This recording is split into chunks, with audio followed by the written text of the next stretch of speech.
credo che tra i più abbandonati dalle politiche del governo ci siano proprio i produttori, gli imprenditori, i professionisti, quelli che creano lavoro e che sanno che il lavoro non si crea semplicemente distribuendo assistenzialismo, ma mettendo chi può assumere in condizione di farlo, e stiamo crescendo molto proprio nelle regioni del nord perché c'è un interesse su una politica che continua a chiedere meno tasse, meno burocrazia e investimenti pubblici. Le politiche del governo hanno tradito il nord e le imprese, secondo la presidente di Fratelli d'Italia Giorgia Meloni, in Consiglio regionale per annunciare il passaggio dell'ex capogruppo di Forza Italia Massimo Giorgetti tra le file del suo partito.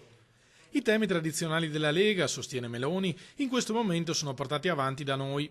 Loro sono troppo impegnati nelle liti quotidiane coi 5 Stelle. Questa nazione ha bisogno di un governo che possa effettivamente occuparsi dei suoi interessi e non di stare a litigare con gente tendenzialmente di sinistra dalla mattina alla sera.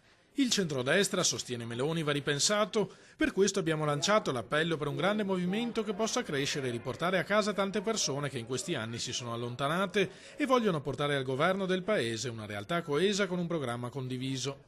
È possibile un governo senza il Movimento 5 Stelle, è possibile soprattutto se Fratelli d'Italia, che è oggi il movimento che nel centrodestra ha il più ampio margine di crescita, riesce ad avere la crescita sufficiente, perché la Lega va molto bene ma da sola non è sufficiente per governare. Col passaggio di Giorgetti viene azzerato il gruppo di Forza Italia che all'indomani delle elezioni contava 3 consiglieri.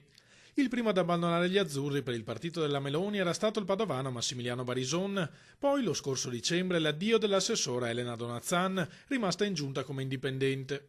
A rappresentare in regione il partito di Berlusconi resta solo Maurizio Conte, eletto però con la lista Tosi.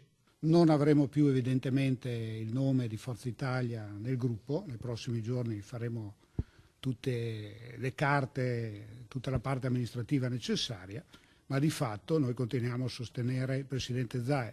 Se poi qualcuno di quelli che l'ha in qualche modo combattuto vorrà prendere la bandiera di Forza Italia, non è un problema nostro.